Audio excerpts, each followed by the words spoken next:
ومن أحسن قولا ممن دعا إلى الله وعمل صالحا وقال إنني من المسلمين. শুরুতেই প্রশ্ন নেব, প্রশ্ন করবেন জামান। আপনি প্রশ্ন করুন।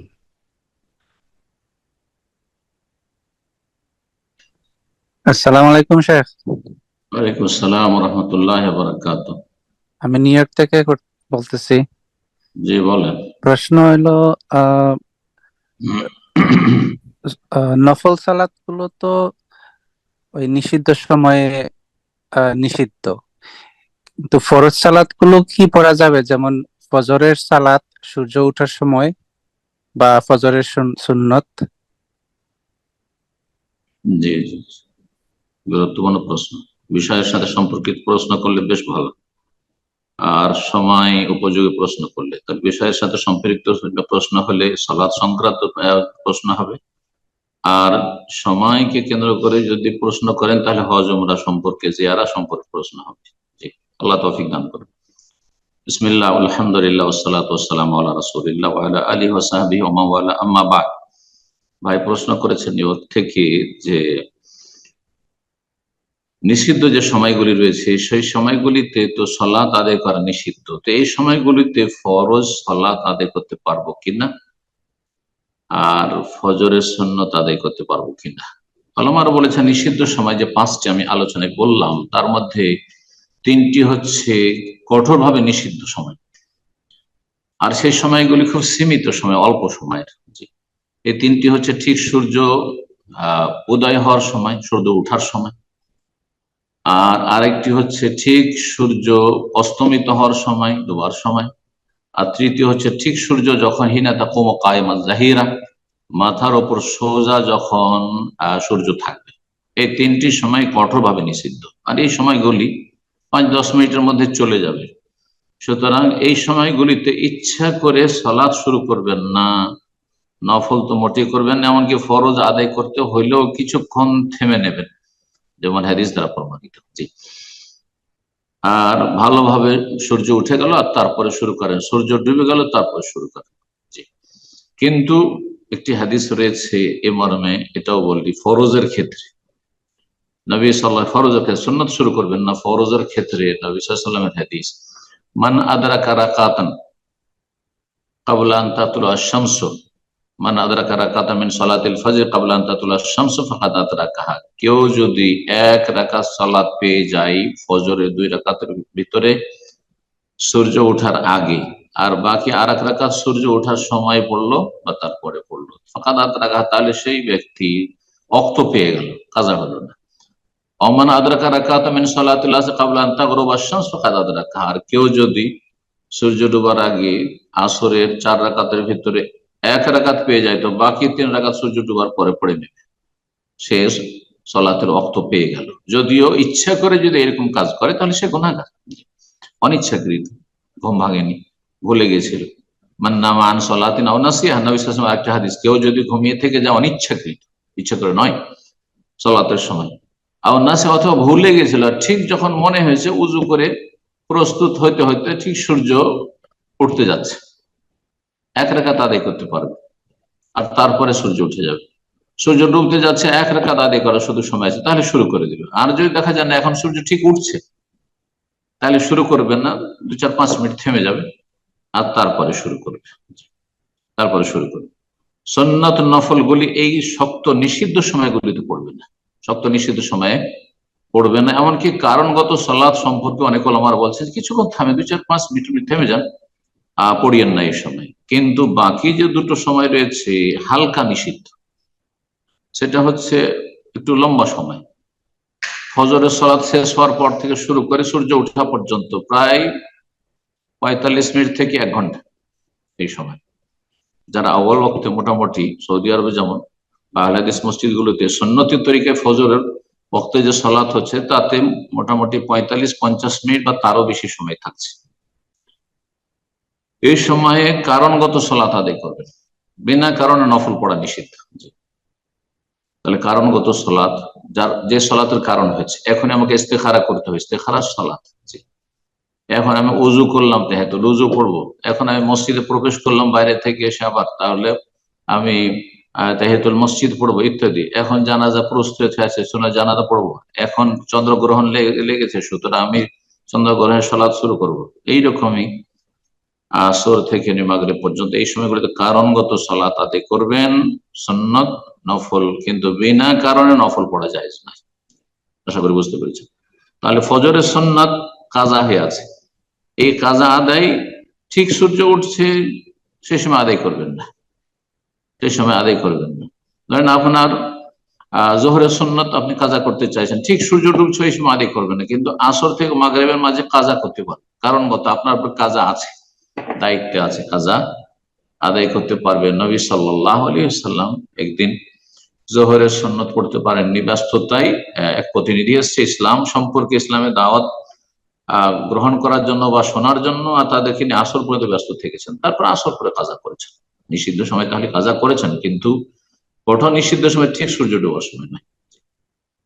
তাহলে যেটা বললাম যে ফরজ সালাত গুলি আদায় করার ক্ষেত্রে নিষিদ্ধ সময়গুলিতে আদায় করতে পারবেন কিভাবে, আর সুন্নত বা নফল এগুলির ক্ষেত্রে কেমন ভাবে আদায় করতে, কারণগত হলে তাহলে আদায় করবেন, আর বিনা কারণে হলে আদায় করবেন না। আল্লাহ তাআলা জাযাকাল্লাহ খায়ের। প্রশ্ন করবেন ফাতেমা, আপনি প্রশ্ন করুন।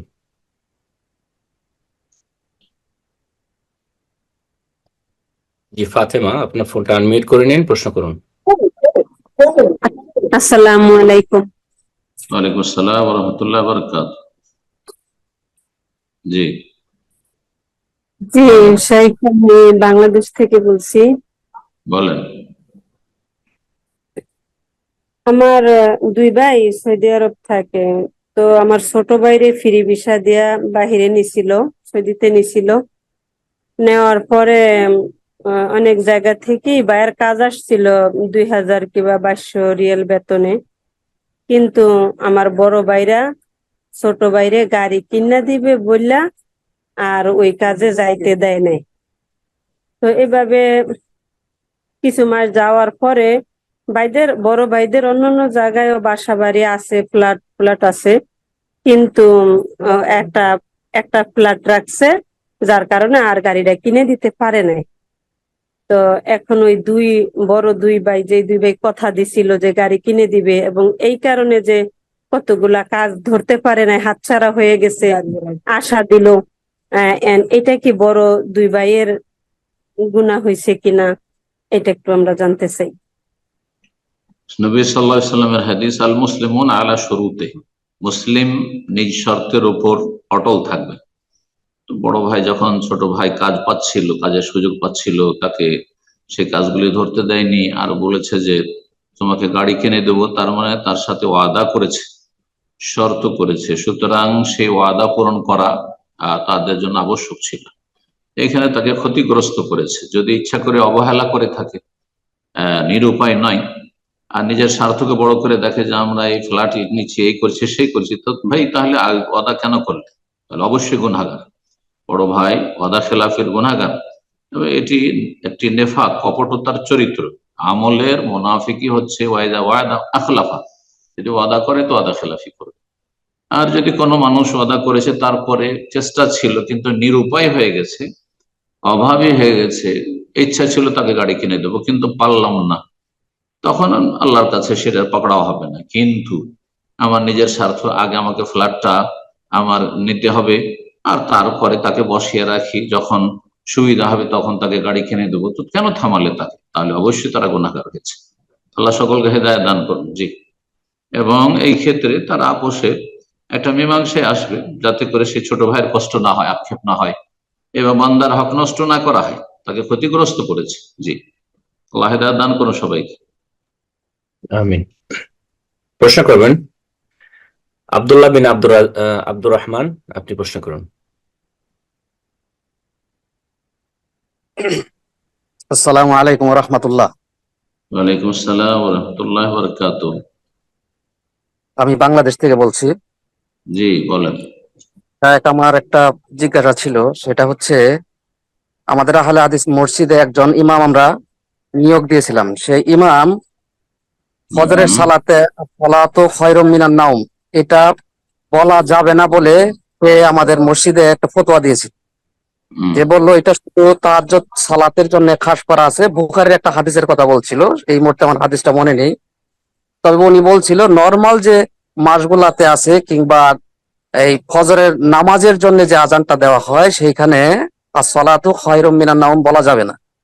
জি এখন আপনার কাছে এটা আমার জানার ইচ্ছা যে এটা কতটুকু সত্য কিংবা এটা আসলে সহিহ হাদিস দ্বারা প্রমাণিত কিনা। জাযাকাল্লাহু খায়রান। আসসালাতু খায়রুম মিনান নওম তাসবিব, এটিকে হাদিসের ভাষায় বলা হয়েছে। আসসালাতু খায়রুম মিনান নওম কোন আজানে বলতে হবে? এটা কি তাহাজ্জুদের আজানে, যে রাতটি ফজর রক্ত হওয়ার যে আজানটি ফজরের রক্ত হওয়ার আগেই দেওয়া হইতো সেই আজানে, নাকি যেটি ফজরের আজান শুভ সাদেকের পরে? এই ক্ষেত্রে দুটো মত রয়েছে। অধিকাংশ ওলামায়ে কেরামদের মত, আইম্মাদের মত হচ্ছে যে এটি হচ্ছে ফজরের শুভ সাদেক হওয়ার পরে যে আজান সে আজান, এবং এর ওপরে হারমাইন শরীফে আমল আছে, এর ওপরে সৌদি আরব প্রতিটি মসজিদে আমল আছে, এর ওপরে অধিকাংশ প্রায় আহলে হাদিসদের আমল আছে, এমনকি হানাফিদের আমল রয়েছে।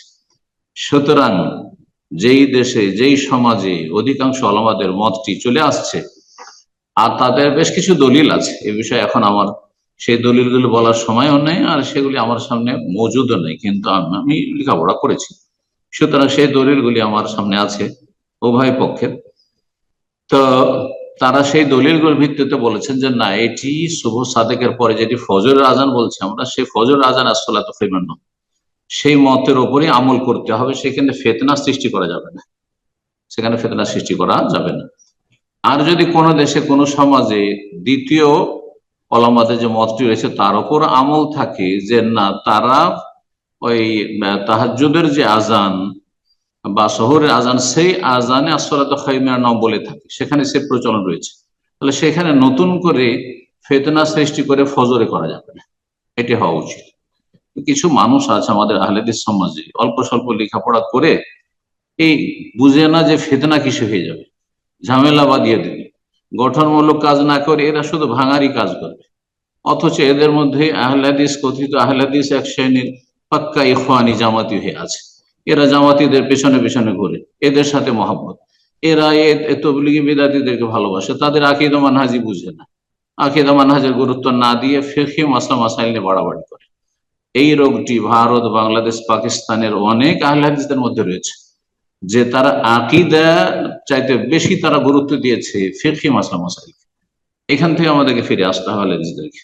আল্লাহ সঠিক বুঝ দান করুক। জি, যেখানে যে আমলটি আছে সেটাই করবেন, তার বিপরীতটা করবেন না। প্রত্যেকের দলিল আছে, যারা বলেছে যে আসসালাতু খায়রুম মিনান নওম ফজর আজানে তাদেরও দলিল আছে, যারা বলেছে আসসালাতু খায়রুম মিনান নওম আপনার তাহাজ্জুদের আজানে তারাও আপন দলিল পেশ করেছে, এবং প্রত্যেকে আপন আপন দৃষ্টিভঙ্গি নিয়ে ব্যাখ্যা করেছে। জাযাকুমুল্লাহ খাইরান। জি, বারাকাল্লাহু ফিক।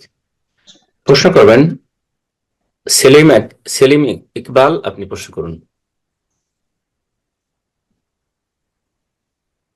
আসসালামু আলাইকুম রহমতুল্লাহ। শেখ কেমন আছেন? আসসালামু আলাইকুম ওয়া রাহমাতুল্লাহি ওয়া বারাকাতুহু। জি শেখ, আমি কানাডা থেকে বলছি। আগে দু একটা প্রশ্ন জি করেছিলাম হজের বলেন। ব্যাপারে। তো জি এবার আমাদেরকে যেটা হয়েছে যে আমাদেরকে আপনার, আমি আগে বলি, আপনার আজকে দার্স আমি শুনলাম নফল ইবাদতের সালাতের উপর, এবং আপনার যে মদিনায় জিয়ারতের যে দুটো দার্স ছিল, দুটো পার্টে, ওটাও আমি শুনেছি। তো হয়তো আমি আমার উত্তরটা ঠিক মতো বুঝতে পারিনি, তো সেজন্য আপনাকে প্রশ্ন করছি। এবার নিয়ম হয়েছে যে মসজিদে নববীতে একটু একটু জোরে বলেন, আপনার কথাগুলি ক্লিয়ার আসছে না, একটু জোরে বলুন। যে আমি একটু বলছি। এবার নিয়ম হয়েছে যে মসজিদে নববীতে রাউদা বলতে বুঝছি ওনার বাসা, রাসূল সাল্লাল্লাহু আলাইহি ওয়াসাল্লামের বাসা থেকে মিম্বারের জায়গাটাতে, করার জন্য। জি হ্যাঁ, জি, যে ওখানে মাত্র মোবাইল অ্যাপের মাধ্যমে মাত্র 15 মিনিট সময় দেবে ওখানে ইবাদত করার জন্য। আচ্ছা। এবং অবশ্যই এখানে সবাই সুযোগ পাবে না, বিকজ লিমিটেড স্পট ওখানে। তো শেখ, আপনি কি আমাদের একটু উপদেশ দিবেন যে এই অল্প সময়ের মধ্যে আমরা ওখানে কি ইবাদতটা ওখানে করব, যেটা আমাদের হাদিস এবং কোরআনের দ্বারা পরীক্ষিত? যেমন আপনি বলেছেন আপনি যখন মদিনা ইউনিভার্সিটির স্টুডেন্ট ছিলেন তখন আপনারা নববী থেকে হেঁটে হেঁটে কুবা মসজিদে গিয়ে 2 রাকাত নামাজ পড়তেন অজু সহ, একটা মুমরার সওয়াব পাওয়া যায়। আরাফাতে বা মানে জামারাতে পাথর মারার পর ছোটটা এবং মসজিদটাতে দোয়া কবুলের জায়গা। তো এরকম এই 15 মিনিটে আমরা এমন কোন দোয়া যেটা কবুল হতে পারে, অথবা কোনো সালাত যেটা কোনো বিশেষ কোনো ফজিলত আছে কিনা, যদি আমাদেরকে কিছু নসিহত করতেন, আমরা তাহলে এই সময়টা খুব সুন্দরভাবে ওখানে কাজে লাগাতে পারতাম ইনশাআল্লাহ। জি জি। জাযাকাল্লাহ খায়ের শেখ। নবী সাল্লাল্লাহু আলাইহি ওয়াসাল্লামের হাদিস, মা বাইনা বাইতি ওয়া মিম্বারি রাউদাতুম মিন রিয়াদিল জান্নাহ। আমার বাড়ি ঘর মানে মা আয়েশা রাদিয়াল্লাহু তাআলার কক্ষ আর আমার মেম্বারের মাঝখানের জায়গাটুকু হচ্ছে জান্নাতের বাগান সমূহের একটি বাগান। সহিহ বুখারী হাদিস। মা বাইনা বাইতি ওয়া মিম্বারি রাউদাতুম মিন রিয়াদিল জান্নাহ। রওজা, তো রওজা মানে যে বেদাতীরা বলে নবী সাল্লাল্লাহু আলাইহি ওয়াসাল্লাম কবর, এটা হচ্ছে বেদাতি কথা। যেমন পীর সুফিদের কবরকে তারা মাজার বলে, এটা বেদাতি কথা, সবগুলি কবর। তো তারা কবরকে 3 ভাগে ভাগ করেছে। কবরকে নবী সাল্লাল্লাহু আলাইহি ওয়াসাল্লাম কবরকে রওজা বলা, এটা বেদাতি ধারণা, বেদাতি কথা এবং বেদাতিদের কথা।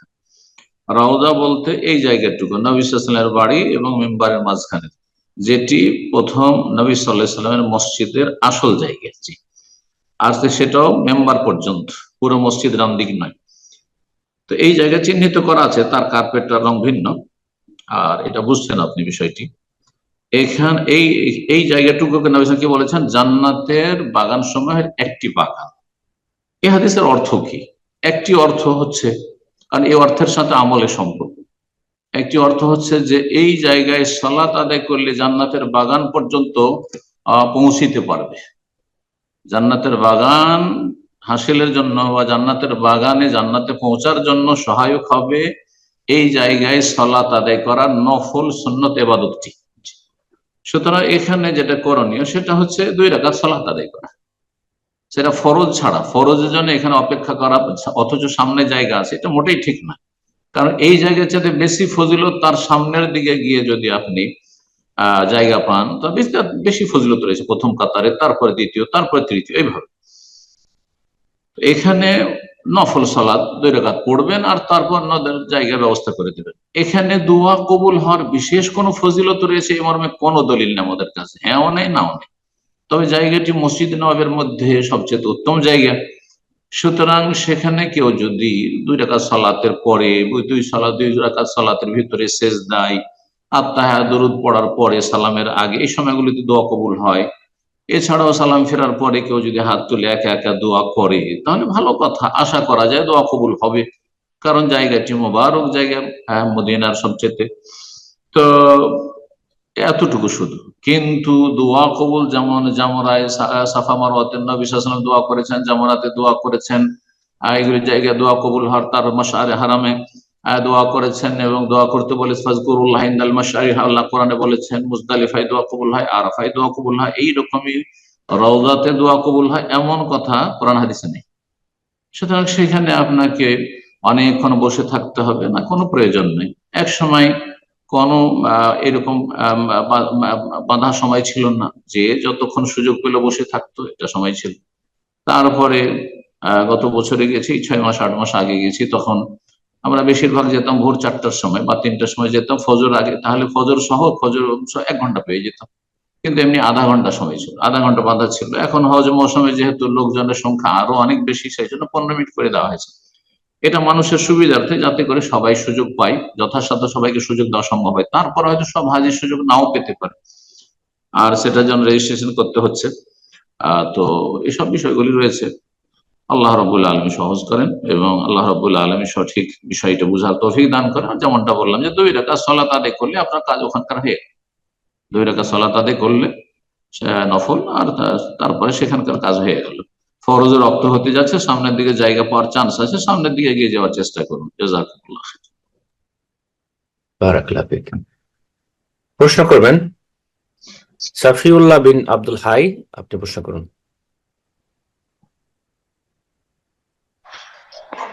আসসালামু আলাইকুম ওয়া রাহমাতুল্লাহ। ওয়ালাইকুম আসসালাম ওয়া রাহমাতুল্লাহি ওয়া বারাকাতুহু। জি শেখ, আমি সৌদি আরব রিয়াদ থেকে। বলেন। শেখ, আমার প্রশ্ন হচ্ছে আজকের বিষয়ের উপরে নির্ভর করে। সেটা হচ্ছে যে আমরা জানি যে সুন্নাত রাতে বা যে ফরজের পরে রাত সালাত গুলো আছে, জোহরের আগে 4 রাকাত অথবা 2 বা পরে 2।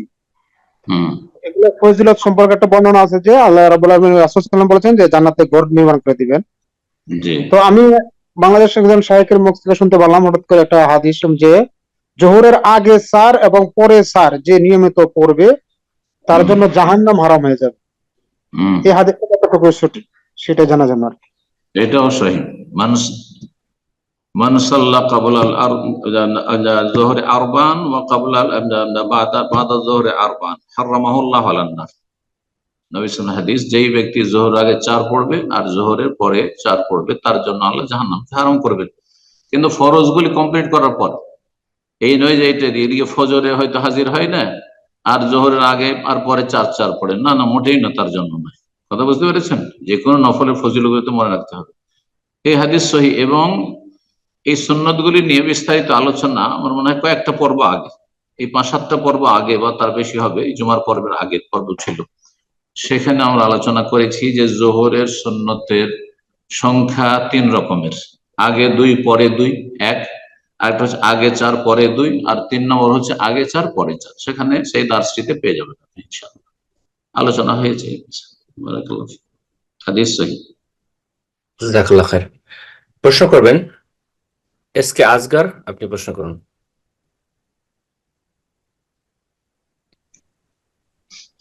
আসসালামু আলাইকুম ওয়া রাহমাতুল্লাহি ওয়া বারাকাতুহু। স্যার কেমন আছেন? সৌদি আরব থেকে আজকের জি বলেন।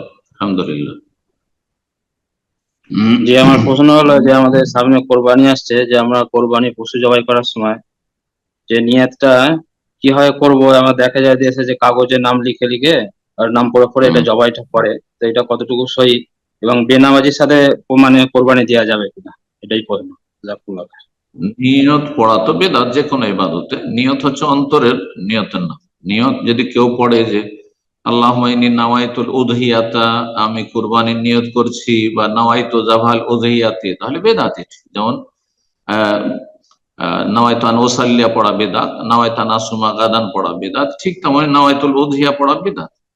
কিন্তু যেটা পড়া ফরজ সেটা হচ্ছে আল্লাহর নাম উচ্চারণ করা, বিসমিল্লাহ আল্লাহু আকবার, এতটা বললেই আর তারপরে জবাই করলো পশু হালাল হয়ে গেল, পশু হালাল হয়ে গেল। আর তারপরে যদি বলে যে আল্লাহ মিনকা ওয়ালাকা, এটা এই আল্লাহ এই কোরবানি তোমার পক্ষ থেকে, তোমার দান এবং তোমার জন্য কোরবানি করছি, সেটা প্রমাণিত সুন্নাত এটি। আর নামের ব্যাপারে এই যে 7 ভাগের কোরবানি নামগুলি উচ্চারণ করা জায়েজ, যদি কেউ করে তো ভালো, জায়েজ। আল্লাহুম্মা তাকাব্বাল হাযা মিন্নি, এটি আমার পক্ষ থেকে, ও মিন আব্দুল্লাহ, আব্দুর রহমান, আব্দুল খালেক, আব্দুল মালিক, আব্দুর রাজ্জাক, অমুক তমুক, 7 জনের নাম যদি উচ্চারণ করে জায়েজ। আর কেউ না করে তো কোনো অসুবিধা নেই, কোনো নেকিতে কমতি হবে না। নাম উচ্চারণ করার কোনো প্রয়োজন, যখনই নিয়ত করেছে, যে ব্যক্তি জবাই করছে বা যারা নিয়ত করেছে, যেটা আমি শেয়ার করেছি, পয়সা দিয়েছি, ভাগ আছে আমার, সেটি তার নিয়ত হয়ে গেছে। যখনই সে কোরবানি খরিদ করার জন্য পয়সা দিতে গেছে বা বলেছে যে ভাই আমার একটা ভাগ রাখো, তখনই নিয়ত হয়ে গেছে, বোঝা গেছে। সুতরাং সেখানে নাম উল্লেখ করতে হবে, এই নামগুলি বলো আর বাপের নাম সহ বলো, এগুলো বাড়াবাড়ি, এবং এগুলো বাড়াবাড়ি করতে গেলে তখন বেদাতের দিকে চলে যায়। কিন্তু কেউ যদি নামগুলি উচ্চারণ করে জায়েজ, ওলামারা বলেছেন। আল্লাহু আ'লাম। এরপর যার প্রশ্ন করবেন ডিলারা, আপনি প্রশ্ন করুন।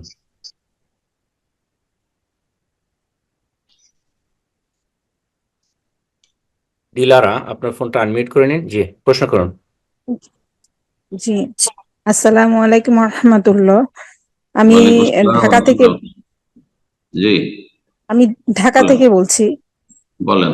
জি শাইখ, আমরা ওই যে আমি ঢাকা থেকে আমার দেশের বাড়িতে যাই, মানে বাপের বাড়ি যাই, তারপর ওখান থেকে আবার মানে শ্বশুর বাড়িতে যাই। বাপের বাড়ি হচ্ছে চিটং এ, আবার চিটং থেকে আবার মানে রাঙ্গামাটি পর্যন্ত, কতটুকু পর্যন্ত আমি আবার শ্বশুর বাড়িতেও যাই। আমি এখন বাপের বাড়িতে গেলে ভাইয়ের বাসা বা বোনের বাসায় উঠি, ওখান থেকে 3 সপ্তাহখানিক থেকে আমি আবার শ্বশুর বাড়িতে যাই। তো আমার কি সফরে কসর করতে হবে না আমি পুরাটাই পড়বো? কসর করতে পারবেন। বাবার বাড়ি যখন আপনার বিয়ে হয়ে গেছে, তখন বাবার বাড়ি আপনার নিজের বাড়ি নয়। আর ভাইয়ের বাড়ি তো নিজের বাড়ি নয়, বোনের বাড়িও নিজের বাড়ি নয়, হ্যাঁ, কারো বাসা, আত্মীয় স্বজন সেগুলো নিজের বাড়ি নয়, যদিও বা নিজের বাড়ির মতো হয়তো ভাইয়ের বাড়িতে আছেন, তারপরে সেটা আপনার নিজের বাড়ি নয়। সেখানে যদি আপনি 4 দিনের বেশি অবস্থানের নিয়ত না করেন, সেখানে গিয়েছেন 1 দিন 2 দিন 3 দিন 4 দিনের মধ্যে আমি বোনের বাড়িতে চলে যাব, তাহলে মুসাফির আপনি অবস্থানকালে। আর যদি প্রথম থেকে নিয়ত থাকে যে ভাইয়ের বাসায় যাচ্ছি আমি 5 দিন বা 7 দিন থাকবো, তাহলে আপনি মুকিম সেখানে পৌঁছে যাওয়ার পরে।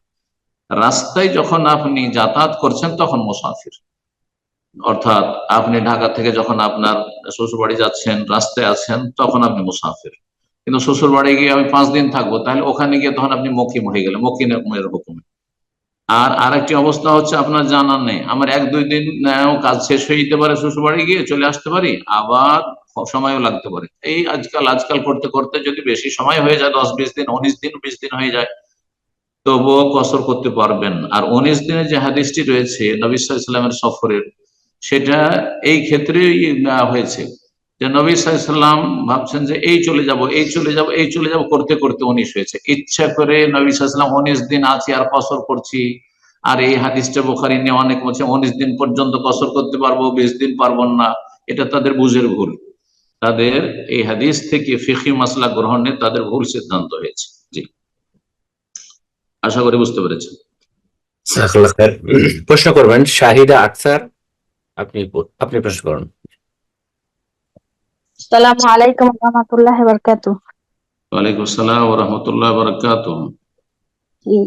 আমি লন্ডন থেকে বলছি। বলেন। জি, আমার 3টা ছেলে, একটা মেয়ে। বড় ছেলে এবার আলিমি শেষ করছে ও, আর আল্লাহ ভালো করুন। মেজো ছেলে আলিমি পড়তেছে, ওর বয়স 12। আর ছোটটা ইয়াসিন এবার হিফজ করতেছে, ও 25 পারা আর কি ও মুখস্থ করছে। এখন ও চায় আমাকে, আমি যখন বাসায় নামাজ পড়ি, ও আমার সাথে আর কি আমাকে ইমামতি করাইতে চায়। ওটা কি ও পারবে? বয়স কত? 11। খুব পারবে। 6-7 বছরও যদি হয়, 7ও না হয়, 6ও হয়, আর যদি সালাতের শুরুতে শেষ পর্যন্ত মাসাইল বুঝে ইমামতি করতে পারবে। তবে 3-4 বছরের বাচ্চা পারবে না, মুমাইয়াজ নাই। মুমাইয়াজ বাচ্চা কমপক্ষে 5 বছর ওলামারা বলেছেন।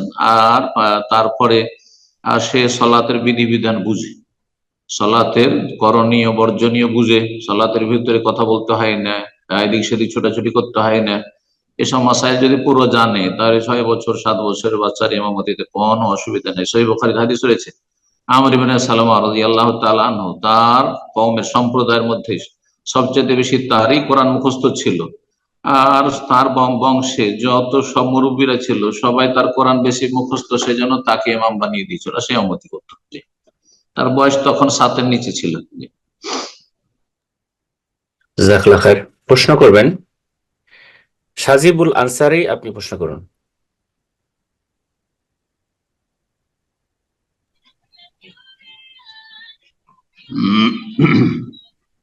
জি, আপনার ফোন আনমিউট হয়েছে, প্রশ্ন করুন। আসসালামু আলাইকুম সাহেব। জি,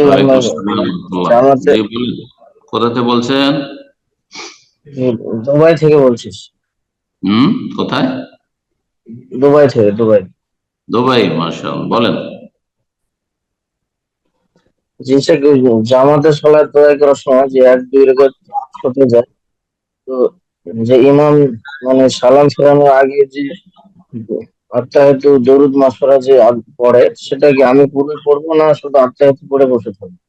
শেষ পর্যন্ত পড়তে থাকবেন, নীরব থাকবেন না। ইমাম ইবনে ওয়াসিম রাহিমাহুল্লাহ বলেছেন, লা সুকুতা ফিস সালাহ, সালাতে নীরবতা নেই। হয় শুনবেন, যদি শোনার, যেমন সূরা পড়ছে ইমাম, তাহলে শুনবেন সূরা ফাতিহা পড়ে নেওয়ার পরে, আর বাকি কোথাও নীরব হয়ে চুপচাপ দাঁড়িয়ে আছেন, বসে আছেন, হ্যাঁ, এমনটা নেই। সুতরাং আত্তাহিয়াত পড়ার পরে ইমাম দরুদ পড়ছে, দোয়া মাসুরা পড়ছে, আর আপনি চুপ বসে থাকবেন, না, মোটেই না। যোহরের সালাতে ইমাম পড়ছে মনে মনে, আর আপনি শুধু দাঁড়িয়ে আছেন চুপচাপ, না, নীরব থাকবেন না। লা সুকুতা ফিস সালাহ, সালাতে কোনো জায়গায় নীরবতা নেই, পড়তেই থাকবেন। যদি আপনার 1 রাকাত হয়েছে, হয়তো 2 রাকাত হয়েছে, কোনো অসুবিধা নেই, শেষ পর্যন্ত দোয়া পড়তে থাকবেন। আপনি দোয়া পড়ছেন, রবের কাছে দোয়া করছেন, কোনো অসুবিধা নেই। কিন্তু নীরব থাকছেন তো শয়তান সুযোগ পাচ্ছে, অসওয়াসা বিভিন্ন খেয়াল আসছে তখন। এ পর্যায়ে প্রশ্ন করবেন বিলকিস খাতুন, আপনি প্রশ্ন করুন।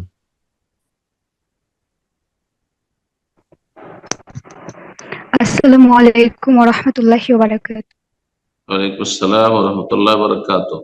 জি শেখ, আমি ইন্ডিয়ার উত্তর দিনাজপুর ডিস্ট্রিক্ট থেকে বলছি। মাশাআল্লাহ, বলেন। আমার প্রশ্নটা হচ্ছে যে একজন জেনারেল শিক্ষিত ছাত্র অথবা ছাত্রীর জন্য দিন সম্পর্কে জানার ক্ষেত্রে সর্বপ্রথম কোন বইগুলো পড়বে? জাযাকাল্লাহ খাইরান। বারাকাল্লাহ ফিক। প্রশ্ন খুব গুরুত্বপূর্ণ প্রশ্ন, তবে এই প্রশ্নের জবাবে তো অনেক লম্বা সময় প্রয়োজন। সংক্ষেপে বলছি, নিজের অবস্থা বুঝে ব্যবস্থা নিতে হবে। দেখতে হবে আমি কোন স্তরের স্টুডেন্ট। আমি ইসলামের স্টুডেন্ট, এখন ইসলাম সম্পর্কে লেখাপড়া করব, চর্চা করব। যদি প্রাথমিক স্তরে থাকে, সে আরকানে ইমানি জানে না, আরকানে ইসলাম জানে না, মারাতিবুদ্দিন দিনের স্তরগুলি জানে না, ইমানের শাখা প্রশাখা জানে না, তারপরে ফারায়েজ ওয়াজিবাত, দৈনন্দিন জীবনে ফরজ ওয়াজিব কি জিনিস সেগুলি জানে না, তাহলে সেগুলি জানা ফরজ। আকিদার ক্ষেত্রে, এবাদত বন্দিগির ক্ষেত্রে, আকিদা, এবাদত এবং দৈনন্দিন যে হালাল হারামের সম্মুখীন হচ্ছে, যা কিছু করছে, যেই ফিল্ডে কাজ করছে, সেখানে কোনটা আমার জন্য হালাল, কোনটা হারাম, এগুলি জানা। এটা হয় প্রাথমিক স্তর, প্রাথমিক স্তরের স্টুডেন্ট। যদি দ্বিতীয় স্তরে পৌঁছে যায়, মারহালা সানিয়া, যে মোটামুটি ইসলাম সম্পর্কে প্রাথমিক জ্ঞান আছে কিন্তু অতিরিক্ত জ্ঞান অর্জন করতে চাই, তাহলে দেখতে হবে যে আকিদার ক্ষেত্রে গুরুত্বপূর্ণ মধ্যম সাইজের যে কিতাবগুলি রয়েছে, যেমন আল উসুলুস সালাসা, 3টি মূলনীতি, আর তারপরে সেটাও যদি হয়ে গিয়ে থাকে তাহলে আরো যে মাতুল ইতিকাদ, কিতাবুত তাওহীদ, এই কিতাবগুলি, তারপরে আপনার কি বলছে আসমা সিফাতের ক্ষেত্রে ইমাম ইবনে তাইমিয়া রাহিমাহুল্লাহ আকিদা ওয়াসিতিয়া, এই কিতাবগুলি পড়বে। আজকাল বাংলায় বেশ সুন্দর কিতাব হয়েছে, হয়তো এইগুলি কিতাব যদি অনেক সময় বাংলায় যদি না পাই, তাহলে বাংলায় যদি সালাফি আহলুল হাদিস আলেম ওলামাদের আকিদার কিতাব লিখনি থাকে, সেগুলি পড়া যেতে পারে। আর এগুলো হচ্ছে মধ্যম শ্রেণীর স্টুডেন্টদের জন্য, ছাত্রদের জন্য, ছাত্রীদের জন্য। আর তারপরে হচ্ছে আপার লেভেল, আরেকটু এগিয়ে গেছে মাশাআল্লাহ, প্রাথমিক জ্ঞান আছে আর তারপরে বেশ কিছু জ্ঞান অর্জন করেছে, এখন একটু ওপর লেভেলে এসে দিন সম্পর্কে জ্ঞান অর্জন করতে চায়, তাহলে আকিদা তাহাবিয়া পড়বে, তাদমুরিয়া পড়বে আকিদার ক্ষেত্রে। ফিকহি মাসলা মাসাইলের ক্ষেত্রে তখন ফিকহের যে আরেকটু বড় কিতাবগুলি রয়েছে সেগুলি পড়বে। ফিকহের ক্ষেত্রে সংক্ষেপ করে দিলাম, যদি মধ্যম শ্রেণীর স্টুডেন্ট হয় তাহলে ফিকহের যে কিতাবগুলি, যেমন সংক্ষিপ্ত ইসলামী ফিকহ, অথবা তার পরে আপনার ফিকহুস সুন্নাহ, এই ধরনের কিতাবগুলি পড়বে। আর এক কথায় ফিকহের উপরে যে কিতাবগুলি পাবে সেগুলি পড়বে। তো এইভাবে এগিয়ে যাওয়ার চেষ্টা করবে, আর ভালো আলেমদের সাথে যোগাযোগ রাখবে। আর নিজে শুধু পড়েই যদি ইসলাম শিখে, তো অনেক সময় বিভ্রান্তির শিকার হবে।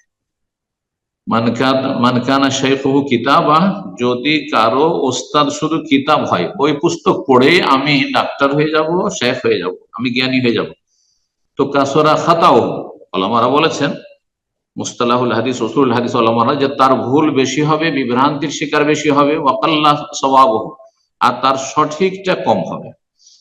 তো তাহলে কিতাব পড়ার সাথে সাথে ভালো শেখদের শরণাপন্ন হইতে হবে, তাদের দার্সে সরাসরি হাজির হইতে হবে। তা যদি সম্ভব না হয় তাহলে অনলাইনে হাজির থাকতে হবে, তাদের যে দর্শগুলো, সারাগুলি, এই কিতাবগুলি রয়েছে সেগুলি শুনতে হবে, পড়তে হবে, এভাবে এগিয়ে যেতে হবে। এইভাবে এইরকমই হাদিসের ক্ষেত্রে প্রাথমিক, প্রথমে বুখারী শুরু করে দিল, অথচ হাদিসের কোনো জ্ঞানই নেই, হাদিসের মাসলামের জ্ঞান নেই, তো এটা ভালো হবে না। ধীরে ধীরে এগিয়ে যেতে হবে, তো এইভাবে এগিয়ে যাবে। জি, বারাকাল্লাহ ফিক। আল্লাহ তৌফিক দান করুন। আমিন। প্রশ্ন করবেন মোহাম্মদ আব্দুর রহিম, আপনি প্রশ্ন করুন।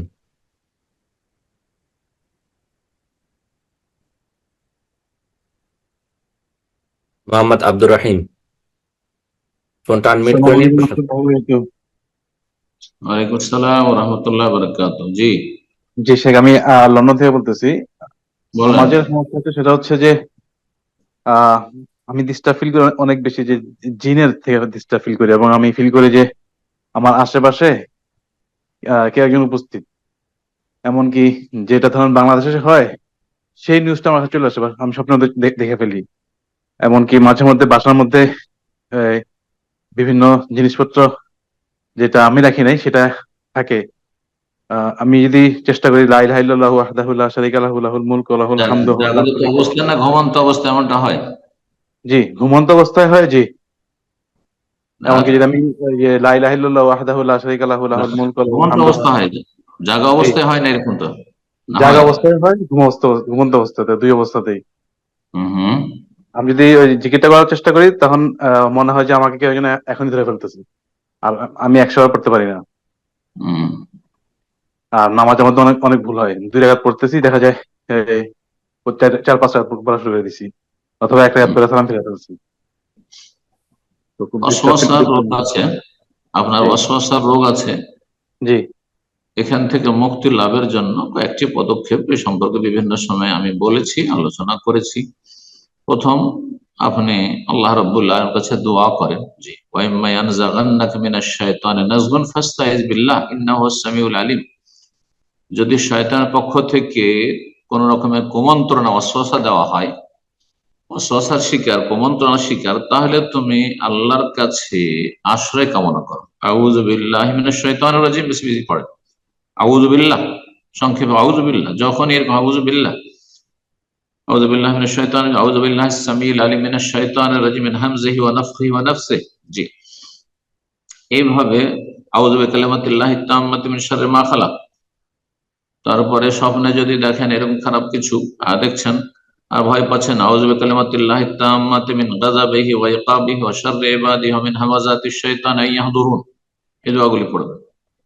আর দোয়া হয়ে গেল, তাহলে এমনি আল্লাহর কাছে দোয়া করেন, আল্লাহ তুমি ওয়াসওয়াসা থেকে রক্ষা করো। 2 নম্বর হচ্ছে আপনি পবিত্রতা সুন্দরভাবে করবেন, ওযু সুন্দরভাবে করবেন, কিন্তু তাতেও যেন ওয়াসওয়াসার শিকার না হন। বারবার করে ধুইতে থাকছেন অঙ্গ, এরকম হইলে হবে না, তাহলে পরও করবেন না। তাহারাতে যেন কোনো রকম ত্রুটি না হয়। ঘরে কোনো ছবি টবি রাখবেন না, কোনো প্রাণীর ছবি। জি, গুনাহ যেন না হয় আপনার, মানে চোখের গুনাহ, আজকাল সোশ্যাল মিডিয়ার গুনাহ, নির্জনতার গুনাহ, এগুলো থেকে মুক্ত থাকবেন, পাপ থেকে মুক্ত থাকবেন। কারণ পাপ যত বাড়বে তত শয়তান সুযোগ পাবে, শয়তানের দাপট চলবে। আর তারপরে আরেকটি কাজ যেটা করবেন সেটা হচ্ছে, যখনই আপনার এরকম অস্বস্থ হচ্ছে, ভয় পাচ্ছে, পরোয়া করবেন না, না কিছুই হয়নি, আসলে সমস্যা বলে কিছুই হয়নি, হ্যাঁ কিছুই হয়নি, আপনি আপনার গতিতে চলবেন। সন্দেহ হচ্ছে, আপনি ধরে নেন, কমটা ধরে নিয়ে বারবার যাবেন না, 3 না 4 পড়লাম, 3 ধরে নেন, আর তারপরে 1 পুরো করেন আর সহজসিদ্ধা করে নেন, আপনি আর পরোয়া করেন না।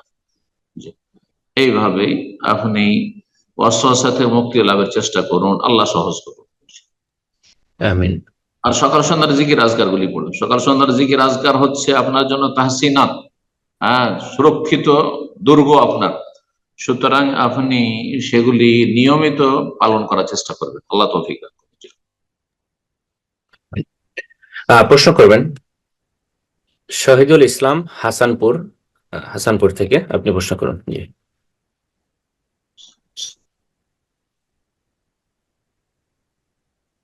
শহীদুল ইসলাম, জি আপনার ফোন আনমিউট হয়েছে, প্রশ্ন করুন। আসসালামু আলাইকুম ওয়া রাহমাতুল্লাহি ওয়া বারাকাতুহু। ওয়া আলাইকুম আসসালাম ওয়া রাহমাতুল্লাহি ওয়া বারাকাতুহু। জি, সম্মানিত উপস্থিতি, কেমন আছেন? জি আলহামদুলিল্লাহ। কে বলছেন, কোথা থেকে? মুর্শিদাবাদ জেলা থেকে বলছি। জি, মুর্শিদাবাদ জেলা থেকে বলছি, শহীদুল ইসলাম। হ্যাঁ বলেন প্রশ্ন। মাশাআল্লাহ, বলেন। প্রশ্নটা হচ্ছে ওস্তাদ যে, ওই জুম্মার দিন মসজিদে প্রবেশ করার পর আজান শুরু হয়ে গেলে আজান শোনা ও তার জবাব দেওয়া জরুরি, নাকি আজান চলাকালীন অবস্থায় সুন্নত সালাত আদায় করা জরুরি? তো জানিয়ে আজান শোনা, প্রথম কথা আজান শোনা এবং আজানের জবাব দেওয়া জরুরি নয়, কখনো জরুরি নয়, সুন্নাত। করলেন নাকি না হলে কোনো গুনাহ নেই। কেউ যদি আজানের জবাব না দেন, নাকি থেকে বঞ্চিত থাকলো, কিন্তু গুনাহগার হলো না। বুঝতে পেরেছেন? তো এখন আজান যদি হয় খুতবার আজান, ওলামারা বলেছেন যে খুতবা এখন শুরু হতে যাচ্ছে, যেটা আসল আজান, এই আজান। তো ওই সময় আপনি মসজিদে পৌঁছেছেন, তাহিয়াতুল মসজিদ শুরু করে দেবেন, নাকি আজান শোনার অপেক্ষা করেন? আজান শোনা যদি অপেক্ষা করেন, তারপরে খুতবা শুরু হয়ে যাবে। আজান শোনার চাইতে খুতবা শোনা বেশি গুরুত্বপূর্ণ, কারণ খুতবাতে নসিহা রয়েছে, ওয়াজ রয়েছে, উপদেশ রয়েছে। আল্লাহ রাব্বুল আলামিন কোরআনে নির্দেশ দিচ্ছেন, ওয়াইদা কুরিয়াল কুরআনু ফাসতামিউ লাহু ওয়া আনসিতু লাআল্লাকুম তুরহামুন।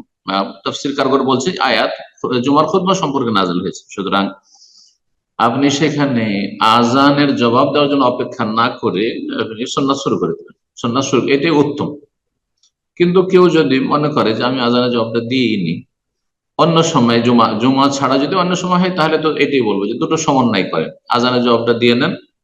মসজিদে গিয়েছেন, জোহর আজান হচ্ছে, আসর আজান হচ্ছে, মাগরিব আজান হচ্ছে, তাহলে আপনি এখন তাহিয়াতুল মসজিদ শুরু করবেন না, আপনি আজানের জবাব দিয়ে নেন, তারপরে তখন আপনি তাহিয়াতুল মসজিদ পড়েন। কিন্তু খুতবা যেহেতু শুরু হতে যাচ্ছে, এই ক্ষেত্রে উত্তম হচ্ছে যে আপনি শুরু করে দেবেন আপনার সুন্নাত বা তাহিয়াতুল মসজিদ। কিন্তু কেউ যদি তার বিপরীতটাও করে, তো সে নাজায়েজ গুনাহগার নয়, উত্তমের খেলাফ করলো।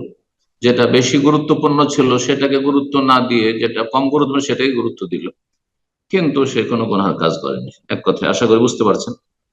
আর আপনার প্রশ্ন আমি ক্লিয়ার বুঝতে পারিনি যে সেটি প্রথম আজান ছিল না দ্বিতীয় আজান, কারণ অনেক মসজিদ দুই আজান হচ্ছে। তো তবে আশা করি উদ্দেশ্য করেছেন ওই খুতবার আজান। খুতবার আজান হইলে তাহলে খুতবাকে গুরুত্ব দেওয়া উচিত, আজানের জবাব না দিয়ে আপনি তাহিয়াতুল মসজিদ শুরু করে দেবেন মসজিদে গিয়ে।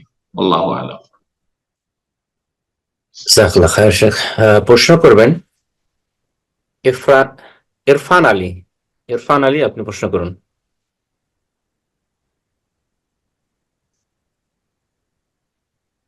জি, আপনার ফোনটা আনমিউট করে নিন। ইরফান আলী, প্রশ্ন করুন।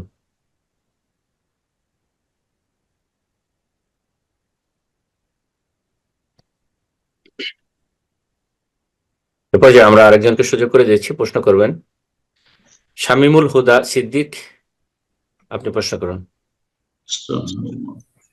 আসসালামু আলাইকুম শেখ। ওয়ালাইকুম আসসালাম ওয়া রাহমাতুল্লাহি ওয়া বারাকাতুহু। শেখ, আমি ঢাকা থেকে বলতেছিলাম, বাংলাদেশ। জি বলেন। শেখ, হচ্ছে আমাদের এলাকায় মৃতদের মানে যারা মারা যায় তখন মৃত লাশ হচ্ছে গোসল টোসল দিয়ে আপনার হচ্ছে মানে খাটের মধ্যে বসায় 40 কদম পর্যন্ত হচ্ছে এই জিকির পরে, এমন হচ্ছে 60 জন দিয়ে সাইড কোনায় থাকে, তারা হচ্ছে এক্সচেঞ্জ করে, এটা এই পর্যন্ত হচ্ছে 40 কদম দেয়। এটা কি হাদিসের আলোকে আছে? আমি হচ্ছে নাসিরউদ্দিন আলমারি রহমতুল্লাহর একটা বই পড়ছি, এখানে হচ্ছে এই রিলেটেড কোনো কিছু উল্লেখ নাই। এটা কি বা হানাফি মাযহাবে এই টাইপের কিছু উল্লেখ আছে? এটা একটু জানতে চাচ্ছিলাম। এটি হানাফিদের সমাজে প্রচলিত যারা হানাফি, প্রকৃত হানাফি না, প্রচলিত হানাফিদের কিছু বেদাত। এই যে জিকির পড়তে হবে মাইয়াতকে খাটলিতে করে বহন করার সময়, এটি বেদাত। কথা বোঝা গেছে? এটি হানাফি মযহাবে, খাঁটি হানাফি মযহাবে নেই, এটা জাল হানাফি মযহাব আছে। প্রচলিত যেটি প্রচলিত আর প্রকৃত হানাফি মযহাব হচ্ছে যা সাহাল হাদিস ফাহুয়া মাযহাব, ইমাম আবু হানিফা রাহিমাহুল্লাহর উক্তি, সহিহ হাদিস ইমাম আবু হানিফার মযহাব। কিন্তু তাদের সমাজে হানাফি মযহাবের নামে বহু জগা খিচড়ি রয়েছে, বেদাত রয়েছে, মাজার পূজাও রয়েছে, গায়রুল্লাহ ফরিয়াদও রয়েছে, তাবিজ তোমারও রয়েছে, আর মাইয়াত সংক্রান্ত বহু বেদাত রয়েছে। তার মধ্যে খাট উঠাবার সময় বা খাট বহন করার সময় জিকির করা। বাকি থাকলো এই যে কিছু দূর যাওয়ার পরে সে 40 কদম নির্ধারণ করার কোনো প্রয়োজন নেই, কিন্তু কিছু দূর যাওয়ার পরে আবার যদি অন্যরা কাঁধ লাগাইতে চায়, ভাই আপনি তো কিছুক্ষণ বহন করলেন, আমি বহন করব মাইয়াতের হক আদায় করার জন্য, তো এতটুকু করা যেতে পারে, এতটুকু করা যেতে পারে। কিন্তু কাঁধ বদলাইতে হবে, বা যারা হয়তো নিয়ে যাচ্ছে তাদের জন্য ভারী হচ্ছে, কষ্ট হচ্ছে, চলেন আপনি আরাম করেন, আমি কাঁধ লাগাই, তাহলে ঠিক আছে। কিন্তু 40 কদম গিয়ে থেমে যাবে, আবার 40 কদম পর আবার মানে বহনকারী বদলিবে, এর কোনো অস্তিত্ব ইসলামে নেই।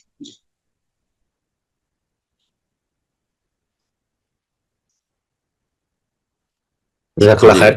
তো এই পর্যায়ে প্রশ্ন করবেন নাজিরুল হক, আপনি প্রশ্ন করুন।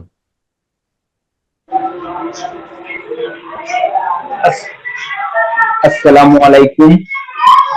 ওয়ালাইকুম আসসালাম ওয়া রাহমাতুল্লাহি ওয়া বারাকাতুহু। জি সমাজ সাহেব, আমি ভারত রাজ্য হরিয়ানা থেকে বলছি, ইন্ডিয়া। বলেন। হ্যাঁ জি সাহেব, আমার প্রশ্ন হচ্ছে যে 7 ভাগে যে কুরবানিটা দিতে হবে, মানে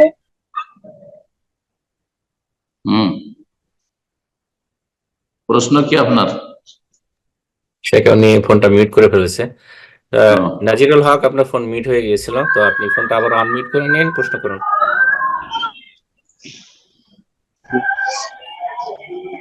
জি, আপনি প্রশ্ন করুন। হ্যাঁ জি সাহেব, আমার প্রশ্ন হচ্ছে যে 7 ভাগে কুরবানিটা যে দিতে হবে, তা একই পরিবারের মধ্যেই না আলাদা আলাদা মানে লোক হলেও চলবি? আর মাংসটা যে আসবি 3 ভাগে ভাগ করতে হবে, একটু আশা করি জানাবেন। আসসালামু আলাইকুম। 7 ভাগের কোরবানি জায়েজ 1400 বছর আগে থেকে চলে আসছে, কিয়ামত পর্যন্ত চলবে। আর যারা এর বিপরীত ফতোয়া দিয়েছে তারা ভুল করেছে। এরা সাজ বিরল ফতোয়া দিয়েছে, এই ফতোয়ার কোনো গ্রহণযোগ্যতা নেই। কথা বোঝা গেছে? এই ফতোয়া আহলে হাদিস সালাফিদের ফতোয়া নয়। জি, তারা যদি নিজেদের সালাফি বলে আর তারপরে এই ফতোয়া দিয়ে থাকে, ফিকহি মাসলা স্পষ্ট ভুল করেছে, উম্মতের সমস্ত উলামায়ে কেরামদের বিরোধিতা করে তারা সাজ বিরল ফতোয়া দিয়েছে। জি, আল্লাহ সংশোধন করার তৌফিক দান করে। আর এই ক্ষেত্রে তাদের পার্থক্য করা যে মুকিম অবস্থার মুসাফির অবস্থায় মুসাফির 7 ভাগে দিতে পারবে, মুকিম দিতে পারবে না, এটাও তাদের মন গড়া কথা। এরও অস্তিত্ব আইম্মায়ে কেরাম সালাফদের থেকে শুরু করে সাহাবায়ে কেরাম তাবেঈনের জামানা থেকে শুরু করে আজ পর্যন্ত কোথাও ছিল না। বোঝা গেছে? এর বয়স 40-50 বছর। এই 40 বছরের ভিতরে এই উদ্ভট এই সাজ ফতোয়া বেরিয়েছে। সুতরাং এই ফতোয়া থেকে সতর্ক করছে, এই ফতোয়ার উপর আমল করা থেকে সতর্ক করছে। তবে ভাগের কোরবানি উত্তম কোরবানি নয়। কোরবানির 5টি স্তর রয়েছে। সবচেয়ে উত্তম কোরবানি গোটা উট, 1। 2 নম্বরে হচ্ছে গোটা আপনার গরু। 3 নম্বরে হচ্ছে গোটা খাসি, দুম্বা, দুম্বি, ভেড়া, ভেড়ি। এ হলো 3 নম্বর হয়ে গেল। 4 নম্বর হচ্ছে উটের ভাগ, আর 5 নম্বরে হচ্ছে গরুর ভাগ। তো আমাদের দেশে তো গরুতে ভাগ দিয়ে থাকে। আর এই ভাগের ক্ষেত্রে মানুষ গোটা খাসি দিতে পারবে, দুম্বা দিতে পারবে, অথবা গোটা গরু দিতে পারবে, তারপরও ভাগ দেবে, এটা পছন্দনীয় না। আপনি যখন সুন্দর বেশি নেকি পাবেন গোটা একটা জীব দিলে, কোরবানি করলে, একটা খাসি দিলে, তাহলে খাসি বা দুম্বা, ভেড়া বাদ দিয়ে আপনি কেন ভাগে দিতে যাচ্ছেন? কিন্তু জায়েজ আছে, জায়েজ আছে, কোনো অসুবিধা নেই। নবী সাল্লাল্লাহু আলাইহি ওয়াসাল্লাম তার বিবিগণের পক্ষ থেকে ভাগে কোরবানি দিয়েছেন, অথচ তিনি 100টি উট কোরবানি করেছেন, 100 উট কোরবানি করেছেন। আবার তাদের আরেকটি সংশয় যে এটা হাদি ছিল, এটা উজিয়া ছিল না। আরে হাদি উজিয়ার হুকুম একই, হাদি উজিয়ার হুকুম এই সমস্ত ক্ষেত্রে একই। জি, সুতরাং এই পার্থক্য করাও তাদের মন গড়া কথা। জি, তারপরে মাসলা আপনার জিজ্ঞাসা ছিল যে এই কোরবানির গোশত কি 3 ভাগ করতে হবে? না, 3 ভাগ করতে হবে, ওয়াজিব নয় আর সুন্নত নয়। ওয়াজিব নয় এবং সুন্নত। নবী সাল্লাল্লাহু আলাইহি ওয়াসাল্লাম 3 ভাগ করেছেন সমান সমান, যে 1 ভাগ খাও, 1 ভাগ আত্মীয় স্বজন বন্ধু বান্ধবকে খাও, আর 1 ভাগ ফকির মিসকিনকে খাও, এটা করেননি। সুতরাং এটি সুন্নত নয়। তবে 3 শ্রেণীর মানুষকে আল্লাহ খেতে বলেছেন, ফাকুলু মিনহা ওয়াত'ইমুল কানিয়া ওয়াল মুতার, তোমরা নিজেরা খাও আল্লাহ বলছেন, এবং যারা চক্ষু লজ্জায় চাই না অথবা চাইতে আসবে তাদেরকে খাওয়া, আর যারা তারা চেয়ে বেড়ায়, যে কোরবানির গোশত দাও, আমরা অভাবী, তাদেরকেও দাও। 3 শ্রেণীর মানুষকে খাওয়াবেন, নিজেরা খাবেন এবং নিজেরা রাখবেন, সেটা জমা করে রাখতে পারেন। কিন্তু অভাবী বেশি থাকলে বেশি জমা রাখবেন না, সেটা কৃপণতার বহিঃপ্রকাশ। এইভাবে কোরবানি যেখানে বেশি প্রয়োজন সেখানে বেশি খরচ করবেন আপনি। যদি দেখা যায় যে আমার পরিবারই অভাবী, আমার ছেলে মেয়ের সদস্য সংখ্যা বেশি আর তারাই অভাবী, আমরা গোটা বছর আমি গোশত খেতে পাই না, গরিব মানুষ কোরবানি দিয়েছি, তাহলে বেশি খান, সমস্যা নেই। অল্প দান খেরাত করেন, অল্প আত্মীয় স্বজনকে খাওয়ান। আর যদি দেখেন যে আত্মীয় স্বজন আর বন্ধু বান্ধব মহল বেশি, তো সেখানে বেশিটা আপনি দিয়ে দেন, আপনি খরচ করে দেন, খাওয়াইয়ে দেন। আর যদি দেখেন না গ্রামে অভাবীদের সংখ্যা বেশি, যারা কোরবানি করেনি তাদের সংখ্যা বেশি, তাহলে বেশিটাই দান করে দেন। কেউ যদি সবটাই দান করে দেয় সেটিও জায়েজ, কিন্তু উত্তম হচ্ছে, শুধু উত্তম হচ্ছে 3 শ্রেণীর মানুষ খাবে, যদি 3 শ্রেণীর মানুষ সেখানে পাওয়া যায়। 3 শ্রেণীর মানুষ অনেক জায়গায় পাওয়া যায় না। সৌদি আরবে বিদেশি মানুষকে কোরবানি দিয়েছে, আর গরিব খুঁজে পাওয়া যায় না, হয়তো গরিব যদি না পায় তাহলে আত্মীয় স্বজন বন্ধু বান্ধব যদি থাকে তাদের খাওয়াবে। আত্মীয় স্বজন নেই, বন্ধু বান্ধব নেই, হয়তো অপরিচিত, কিন্তু গরিব আছে, গরিবদের খাওয়াবে, নিজে খাবে, কোনো অসুবিধা নেই এই ক্ষেত্রে। আল আমরু ফি যালিকা ওয়াসি, যেমনটা করবেন কোনো অসুবিধা নেই, তেমন করতে পারেন। আর 3 ভাগ সমান সমান করতে হয়। 1 ভাগ সর্দার মন্ডল জমা নিয়ে নেবে, গ্রামের দায়িত্বশীলা জমা নিয়ে নেবে, এগুলো তাদের মন গড়া কথা, মন গড়া আমল, এর কোনো ভিত্তি নেই ইসলামের। জি, আর এটাকে জরুরি মনে করে তৈরি বিদআত। 3 ভাগ করে 1 ভাগ গ্রামবাসী নিয়ে নেবে, আর তারপরে তুমি 1 ভাগ নিয়ে যাও বা 2 ভাগ নিয়ে যাও। এটা একটি বেদাতের আকার ধারণ করেছে যদি সেটাকে বাধ্যতামূলক করে দেওয়া হয়। জাজাকাল্লাহ খায়ের। তো এরপর যা প্রশ্ন করবেন ইরফান আলী, আপনি প্রশ্ন করুন। আসসালামু আলাইকুম ওয়া রাহমাতুল্লাহি ওয়া বারাকাতুহু। ওয়ালাইকুম আসসালাম ওয়া রাহমাতুল্লাহি ওয়া বারাকাতুহু। জি জি, সম্মানিত সাইক, আমার সালাতের টাইম হয়ে গেছিল, ওই জন্য চলে গেছিলাম, ওই জন্য প্রশ্ন করতে পারিনি। বলেন। তো আমি ইন্ডিয়া, উত্তর দিনাজপুর, রায়গঞ্জ থেকে বলছিলাম। বলেন, মাশাআল্লাহ। প্রশ্ন আমার প্রশ্ন হচ্ছে যে কেবলা বিষয়ে। আমাদের মসজিদের কেবলা ডান দিক থেকে 30 সেন্টিমিটার বাঁ দিকে আছে। হ্যাঁ, তো এক্ষেত্রে আমরা কিছুদিন একজন ইমাম সাহেবকে নিয়ে আসছিলাম এখানে, তার মাধ্যম দিয়ে আমরা পড়ছিলাম, প্রায় 3-4 মাস এরকম পড়লাম কেবলামুখী হয়ে, মানে কাতার গুলোকে বাঁকা করে। তো এই ক্ষেত্রে বয়স্ক লোকদের, আমাদের এখানে কিছু বয়স্ক লোক আছে, তারা এটাকে মানে সহ্য করতে পারলো না। ওই জন্য তারা মানে একজন আলেমকে ডেকে এখানে ইয়ে করলো যে সেই আলেম বলে গেছে যে এখানে যে কেবলামুখী হয়ে পড়া উত্তম, আফজাল। আর যদি সোজা হয়ে পড়া যায়, যেরকম মসজিদটা আছে এখন, সেটা পড়া যাবে, সালাত হয়ে যাবে। এক্ষেত্রে আমরা তখন মানে ওরা তখন মেনে নিল যে না, সোজা হয়ে পড়বো, যখন পড়া যাবে তো কেন আমরা কেবলামুখী পড়বো বাঁকা করে, আমরা সোজা হয়ে পড়বো। আমরা ইয়ং ছেলেগুলো যারা আছে, আমরা তখন বললাম যে না, এটা আফজাল যখন বলছে আফজালটাকে মেনে নিই। তো এই নিয়ে অনেক ঝগড়া বিবাদ হলো। তো তখন বললো যে ঠিক আছে, তাহলে ওরা ওরকম পড়ছে, আমরা যখন সুন্নত গুলো আদায় করবো তখন কেবলামুখী পড়বো। তো এরকমই সালাত আদায় করলাম। আর মানে যখন ফরজ সালাত আদায় করছি জামাতে, তখন হালকা একটু মানে কেবলার দিকে মুখ করে নিচে বাঁকা করে, যেহেতু বেশি করলে একটু হবে, মানে অসুবিধা হবে সবার। এই ক্ষেত্রে আমাদের আফজাল নিয়ে মসজিদে ঝগড়া না করে আপনি সুন্নত গুলো বাড়িতে পড়লো তো আফজাল। শুধু আফজাল শুধু কেবলা ঠিক করা, সুন্নতটা বাড়িতে পড়া আফজাল। তো আপনার আফজাল বুঝলে সব ক্ষেত্রে আফজাল উত্তমটা বুঝতে হবে। কথা বুঝতে পেরেছেন? জি, প্রশ্ন হয়েছে, উত্তর জি বলি।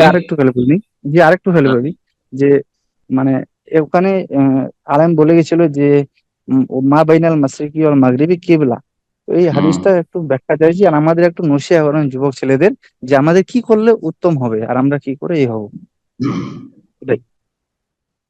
দেখেন, কিবলার ক্ষেত্রে যদি কাবা কেউ দেখতে পায়, কাবার কাছাকাছি থাকে, কাবা দেখতে পাই, হ্যাঁ, বা বুঝতে পারে যে কাবা এই জায়গাতে আছে, তাহলে আইনুল কাবা হচ্ছে ফরজ কিবলা। কাবা দেখতে পাচ্ছেন আর ডানে বামে কাত হয়ে থাকবে, এটা চলবে না। তাহলে সোজা কাবা মুখী হয়ে সালাত আদায় করতে ফাওয়াল্লি ওয়াজহাকা শাতরাল মাসজিদুল হারাম। জি। আর যদি কাবা থেকে দূরে থাকে আর কাবা দেখতে পাচ্ছেন না, তাহলে জেহাতুল কাবা যথেষ্ট, কাবার দিকে মুখ করা যথেষ্ট। তাহলে ভারত বাংলাদেশের মানুষ পূর্ব দিকে আছে, তাহলে পশ্চিম দিকে মুখ করে সালাত আদায় করলে, ডানে বামে যদি একটু কাতও থাকে 30 সেকেন্ড, তাহলে তারা জেহাতুল কাবা, কাবার দিকে মুখ করে সালাত আদায় করছে, সুতরাং তাদের সালাত শুদ্ধ, তাদের সালাত শুদ্ধ। আজকাল আপনার সায়েন্স টেকনোলজির যুগে আপনি হয়তো বুঝতে পারছেন আপনার অ্যাপস দেখে বা অমুক তমুক দেখে যে হ্যাঁ একটু আমরা এদিকে কাছে আছি। এটা যখন ছিল না তখন কি করছিলেন? তাহলে কি আগের পুরানো মসজিদগুলো খালি ভাঙতেই থাকবেন নাকি? না, মোটেই না, যা আছে থাকতে দেন, সমস্যা নেই। দূরে আছেন, আপনার আইনুল কাবা, একবারে কাবাকে সামনে করতে হবে, এটা আপনাদের জন্য জরুরি নয়, সেটা সম্ভব হলে ভালো ছিল।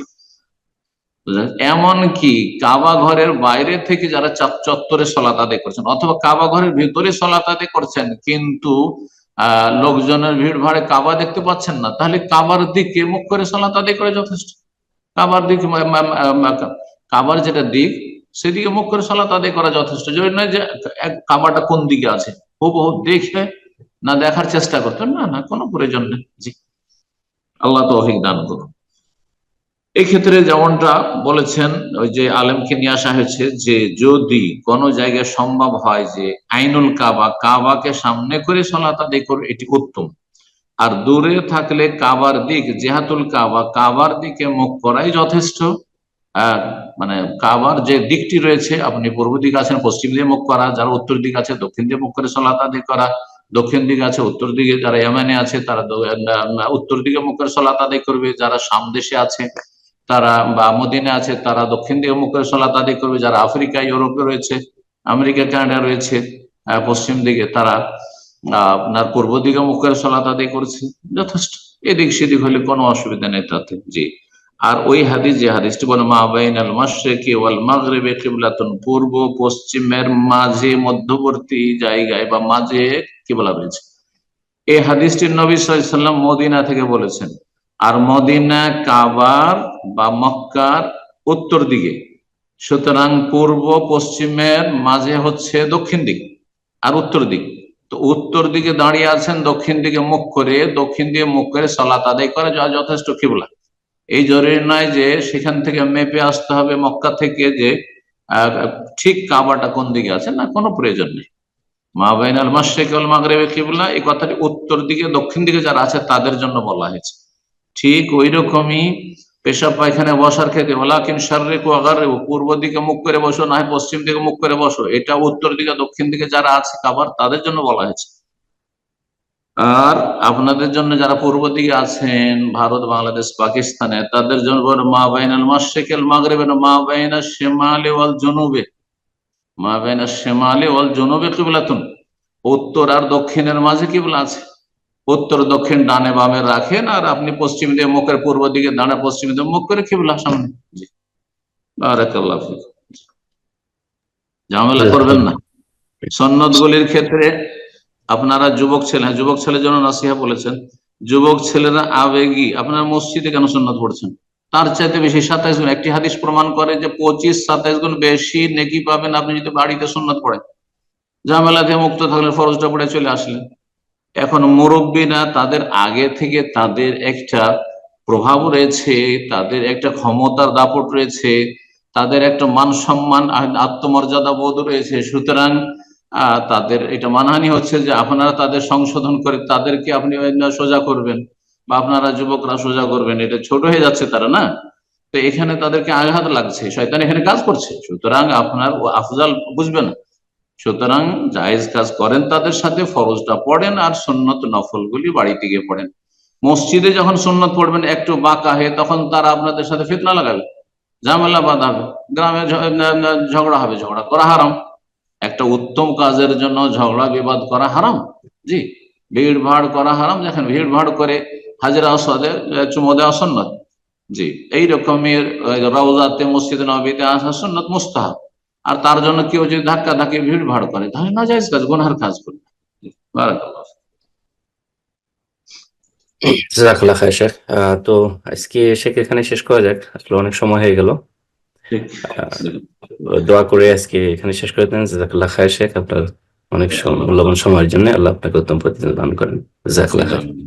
আল্লাহ রাব্বুল আলামিনের কাছে দোয়া করি যেসব ভাই বোনেরা আমাদের সাথে সারা বিশ্বের বিভিন্ন দেশ থেকে থাকলেন তাদের জন্য বিশেষভাবে দোয়া করি, আর যারা সার্বিক সহযোগিতা আছেন তাদের জন্য বিশেষভাবে দোয়া করি। আল্লাহ তাদেরকে জাযায়ে খায়ের দান করেন, উত্তম প্রতিদান দান করেন, দিন দুনিয়ার সার্বিক কল্যাণ দান করেন, তাদের পরিবার পরিজন এবং তাদের আপনজনদের আল্লাহ হেফাজতে রাখেন। ভালো মানুষদের যে যেখানে আছেন কোরআন সুন্নাহর রশে আল্লাহ তাদের হেফাজত করেন, এবং যারা ইসলামের শত্রু, কোরআন সুন্নাহর শত্রু, যারা শিরক বিদআতের পৃষ্ঠপোষক, যারা খারেজি রাফেজি, তাদের আল্লাহ লাঞ্ছিত করেন, তাদের অনিষ্ট থেকে আল্লাহ রাব্বুল আহলে সুন্নাত ওয়াল জামাতের হেফাজত করেন এবং দিন পালন করা আমাদের জন্য সহজ করেন। যেসব ভাই বোনেরা দিন শিখতে আগ্রহী তাদেরকে আরো বেশি তৌফিক দান করেন, আর যাদের মধ্যে গাফিলতি রয়েছে তাদের গাফিলতি থেকে মুক্তি লাভের তৌফিক দান করেন।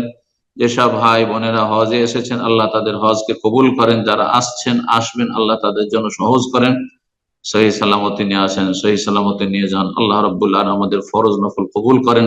ربنا تقبل منا انك انت السميع العليم وتب علينا انك انت التواب الرحيم وصلى الله وسلم على نبينا محمد وعلى اله وصحبه اجمعين.